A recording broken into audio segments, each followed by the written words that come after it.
नमस्कार, मैं अंजलि मिश्रा और स्वागत है आपका हमारे चैनल में। आपको बता दें कि इस वक्त की बड़ी खबर सामने आ रही है। एनसीपी के प्रमुख शरद पवार के घर के बाहर एसटी कर्मचारियों द्वारा जमकर विरोध प्रदर्शन किया गया और इस दौरान चप्पल तक जो है घर पर फेंके गए, जिसके बाद अनियंत्रित होते एसटी कर्मचारियों को देखते हुए सुप्रिया सूले बाहर आई और उन्होंने प्रदर्शनकारियों को समझा बुझा कर घर वापस जाने की बात कहती नजर आई। चर्चा करने की जो है वहां पर वो बात कहती नजर आई। तो साफ तौर पर एसटी कर्मचारी आज से कई दिनों से लगातार प्रदर्शन कर रहे हैं और आज उनका प्रदर्शन उग्र हो गया, जिसके बाद एनसीपी के प्रमुख शरद पवार के घर के बाहर उन्होंने जमकर प्रदर्शन किया, नारेबाजी की, साथ ही जूते चप्पल भी घर पर फेंकते नजर आए। तो उनका उग्र रूप देखने के बाद सुप्रिया सूले बाहर आई और उसके बाद उन्होंने प्रदर्शनकारियों से बातचीत की और उन्हें समझाने की कोशिश की आखिर इस तरीके से एसटी कर्मचारियों का गुस्सा क्यों फूटा है, इस प्रदर्शन के दौरान क्या कुछ हुआ, ऐसा क्या हुआ जिसके बाद सुप्रिया सूले को बाहर आके प्रदर्शनकारियों को समझाना पड़ गया। सुप्रिया सूले ने किस तरीके से प्रदर्शनकारियों को समझाकर वहां से भेजने की कोशिश की, आइए इस पूरे मामले के बारे में अभी तक की आई अपडेट के साथ हम आपको रूबरू कराते हैं। बता दें कि महाराष्ट्र राज्य सड़क परिवहन निगम के कर्मचारियों ने मुंबई में एनसीपी प्रमुख शरद पवार के आवास के बाहर विरोध प्रदर्शन किया। उन्होंने महाराष्ट्र की राज्य सरकार पर वादे पूरे नहीं करने जैसे गंभीर आरोप लगाए।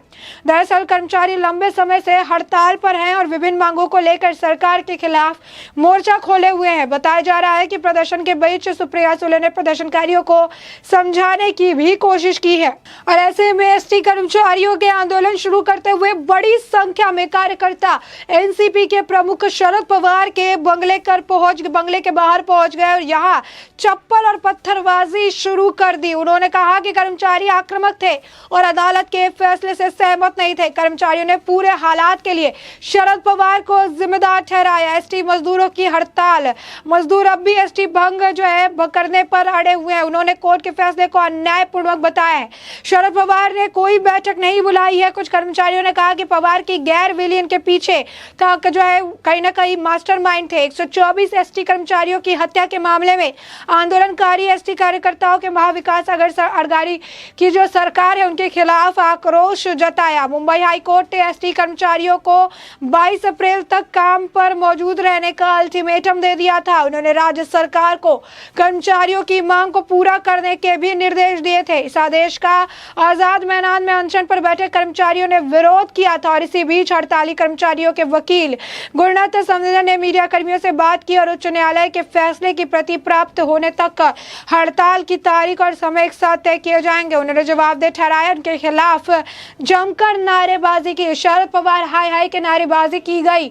लगातार वहां पर इस तरीके से देखने के लिए मिला माहौल और काफी ज्यादा उग्र नजर आए एसटी कर्मचारी। राज्य के एसटी निगम के विलय की मांग को लेकर राज्य कर्मचारी अक्टूबर 2021 से हड़ताल पर है और इसे एसटी निगम को भारी नुकसान हो रहा है। राज्य सरकार ने भी कई बार काम पर उपस्थित रहने की अपील करने के बाद भी कर्मचारी काम पर मौजूद नहीं होने पर कड़ा रुख अख्तियार किया गया और राज्य सरकार ने आखिरकार 41% वेतन वृद्धि और मांगों की सहमति जुटाते हुए 31 मार्च तक काम करने और साथ ही फिर से शुरू करने का अल्टीमेटम दे दिया। हालांकि श्रमिक संघ अभी भी हड़ताल से जो है पर है, इसलिए अदालत ने श्रमिकों को 15 अप्रैल तक काम पर लौटने का आदेश जारी कर दिया। कोर्ट ने राज्य सरकार को आदेश का पालन नहीं करने पर कर्मचारियों के खिलाफ कानूनी कार्यवाही के निर्देश दे दिए। न्यायाधीशों ने यह भी देखा कि सरकार का निर्णय है, कहीं ना कहीं सरकार के निर्णय से भी आपको बता दें काफी परेशानी हो रही है, क्योंकि एसटी कर्मचारियों का वेतन महज 5,000 रुपए है, जिसे बढ़ाने की मांग वो लगातार सरकार से कर रहे हैं और इस दौरान कई सारे एसटी कर्मचारियों की जान भी जा चुकी है, कई ने सुसाइड भी कर लिया है, लेकिन सरकार टस से मस होती नजर नहीं आ रही है। सरकार इसे लेकर बयानबाजी नहीं करती आ रही। शरद पवार मुलाकात करते हैं और प्रधानमंत्री नरेंद्र मोदी से, लेकिन इस दौरान वो बात भी करते हैं तो संजय राउत की, उनको अपने नेता संजय राउत की फिक्र है, जिसने सरेआम ये कहा मैं तो पवार का आदमी हूँ, और इस संजय राउत की बात वो प्रधानमंत्री नरेंद्र मोदी से करते हैं, लेकिन एसटी कर्मचारियों को लेकर बयानबाजी नहीं करते। एसटी कर्मचारियों को लेकर, उनकी मांगों को लेकर कोई बयानबाजी और किसी तरीके की कोई बात जो है नहीं रखी जाती है। उनके लिए कुछ भी नहीं सोचा जाता, उनके लिए कुछ नहीं किया जाता है और आलम कुछ ऐसा हो चुका है कि एसटी कर्मचारी अब आंदोलन करने और प्रदर्शन करने के लिए मजबूर हो गए हैं, जिसके वजह से पत्थरबाजी और चप्पल जो है बरसाए गए और इस दौरान शरद पवार हाय हाय के नारे भी लगाए गए। प्रदर्शनकारियों का गुस्सा देखकर सुप्रिया सूले बाहर निकलती है और उनसे पूरे मामले पर चर्चा करने का आश्वासन देती रहती है। उसके बाद प्रदर्शनकारी को वहां से लौट जाने की बात कहती नजर आती है। बता दें कि इस तरीके से जो है संजय राउत का भी बयान था। उन्होंने कहा था कि एसटी कर्मचारियों को जो भी सैलरी है, जो 5,000 है, वो पर्याप्त है, उनकी सैलरी को नहीं बढ़ाया जाएगा। अभी आपको बताएं कि इसमें जो है लगातार अपडेट देखने के लिए मिल रही है। प्रोटेस्ट जो है काफी दमदार तरीके से जो है किया गया है, काफी ज्यादा आक्रोशित नजर आए एसटी वर्कर्स, और जो है उनका जो हड़ताल है दुर्भाग्यपूर्ण मोड़ लेने वाला है, ऐसा गृह मंत्री दिलीप वासले पाटिल का कहना है। शरद पवार के घर पर एसटी की हड़ताल थी। शरद पवार के घर से बाहर का कर्मचारी काफी आक्रामक हो गए थे। विलय की मांग को लेकर कर्मचारी आक्रामक दिखे हैं। बता दें कि एसटी कार्यकर्ताओं के साथ अचानक हुई घटना अनुचित थी और मुंबई के राष्ट्रवादी कांग्रेस पार्टी के राष्ट्रीय अध्यक्ष माननीय पवार साहब के आवास के बाहर विरोध बेतुका निराधार था, ऐसा कहना दिलीप वासले पाटिल का है। उन्होंने कहा कि यह सर्वविदित है कि कर्मचारियों की भावनाओं को कौन भड़काता है। महाविकास अघाड़ी सरकार ने एसटी कर्मचारियों के लिए चर्चा का रास्ता हमेशा खुला रखा है। अदालती प्रक्रिया का समान व्यवस्थित है, उन्हें अपने मुद्दों को उठाना चाहिए। प्रदर्शनकारी के विनम्र अपील है कि वो कर्मचारी आंदोलन को अवांछित मोड़ देकर कानून अपने हाथ में ना ले।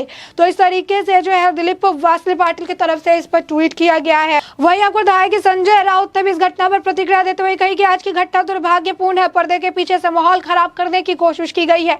संजय राउत ने कहा कि आज का आंदोलन महाराष्ट्र की संस्कृति के अनुकूल नहीं। वहीं आपको बताया कि उन्होंने कहा कि बेहद दुर्भाग्यपूर्ण और चिंताजनक है।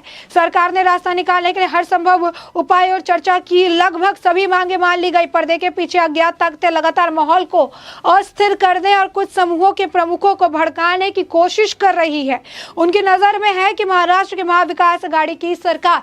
तो बता दें यही संजय राउत थे जो एसटी कर्मचारियों के खिलाफ बयानबाजी देते नजर आते थे, और आज एसटी कर्मचारी जब काफी ज्यादा भड़क चुके हैं और प्रदर्शन कर रहे थे, उसे दुर्भाग्यपूर्ण और चिंताजनक बता रहे हैं। वहीं आपको बता दें कि जिस तरीके से एसटी कर्मचारियों द्वारा प्रदर्शन किया गया, इसे लेकर प्रवीण दारेकर की तरफ से भी बयानबाजी की गई। उनके कहा कि पिछले 5 महीने से एसटी कर्मचारियों को दबाने की कोशिश के चलते स्थिति पैदा हुई है। कर्मचारी आक्रामक हो गए हैं क्योंकि वो लड़ाई या मरने की स्थिति में है। पवार के साथ समय समय पर कर्मचारियों को सरकार में विलय का आश्वासन दिया था। हालांकि भाजपा नेता प्रवीण दारेकर ने कहा कि चूंकि वादा नहीं निभाया गया था और इसीलिए महाविकास अघाड़ी के सभी कर्मचारी पवार के घर पर होंगे। उन्होंने आगे कहा कि 120 कर्मचारियों की मौत के बाद भी सरकार गंभीर नहीं है, जबकि मामला कोर्ट में था तो कठोर कार्रवाई की भाषा का इस्तेमाल किया गया था। स्टोन केयर की सरकार है। वहीं आपको बता दें कि शरद पवार के घर के बाहर प्रदर्शन कर रहे कर्मचारियों को हिरासत में लेकर उन्हें फिर से आजाद मैदान ले जाया जा रहा है। कुछ कर्मचारी अभी भी पवार के आवास के बाहर है, वहीं एनसीपी कार्यकर्ता भी आक्रामक हो गए हैं। वहीं आपको बताएं कि इस बीच जो है सुप्रिया सुले प्रदर्शनकारियों से चर्चा के लिए तैयार, ऐसा बात कहती नजर आई। उन्होंने कहा कि मेरे माता पिता और बेटी घर पर है, मैं उनसे मिलता हूँ और उनसे मिलती हूँ और आपसे बात करती हूँ। सांसद सुप्रिया सुले ने कर्मचारियों को आश्वासन दिया कि इस पर चर्चा की जाएगी। बता दें कि विलय की मांग को लेकर लगातार ये मामला जारी है। ऐसे कर्मचारियों की सैलरी भी काफी कम है, 5,000 महज सैलरी है।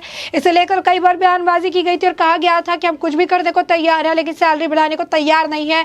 इसमें सब कुछ जो है पॉसिबल है। आज के वक्त में जब महंगाई आसमान छू रही है, तो ऐसे में 5,000 रुपए में महज ये कहा जा रहा है कि कर्मचारियों का वेतन सही है, जिसमें 5,000 रुपए में उन्हें अपना पूरा परिवार चलाना है। और इसी वजह से ऐसे कर्मचारी काफी ज्यादा आक्रोशित नजर आए और शरद पवार के आवास के बाहर आंदोलन शुरू कर दिया। शरद पवार के घर के बाहर पथराव किया, चप्पल फेंके और शरद पवार हाय हाय के नारे लगाए गए। इस दौरान काफी ज्यादा आक्रामक हो गए। आखिरकार पुलिस को बुलाना गया और वहां से कर्मचारियों को अरेस्ट करके हिरासत में लेकर फिर से आजाद मैदान छोड़ दिया गया, जहां पर निरंतर ये कर्मचारी जो है वो वहां पर बैठ के प्रोटेस्ट कर रहे हैं, वहां पर बैठकर नारेबाजी कर रहे हैं, वहां पर अपने विलय की मांग को लेकर बातें कहते नजर आ रहे हैं। लेकिन यहाँ पर महाराष्ट्र की महाविकास अघाड़ी की सरकार अंधी, गूंगी और बहरी बन के बैठी हुई है।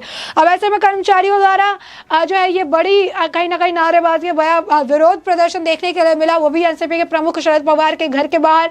इसमें जो अभी तक अपडेट आई थी, हमने आपको उससे रूबरू कराया कि संजय राउत इस पर क्या कह रहे हैं और बीजेपी के 1-2 नेता इस पर क्या कुछ बयानबाजी कर रहे हैं। अब ऐसे में इस पूरे मुद्दे पर आगे भी जो अपडेट रहेगा उसके साथ हम आपको अपडेटेड रखेंगे। फिलहाल के लिए इस पूरे मुद्दे को आपने विस्तार में जाना है तो इस पूरे मुद्दे पर आपकी भी जो राय हो हमें कमेंट सेक्शन में कमेंट करके जरूर बताएं।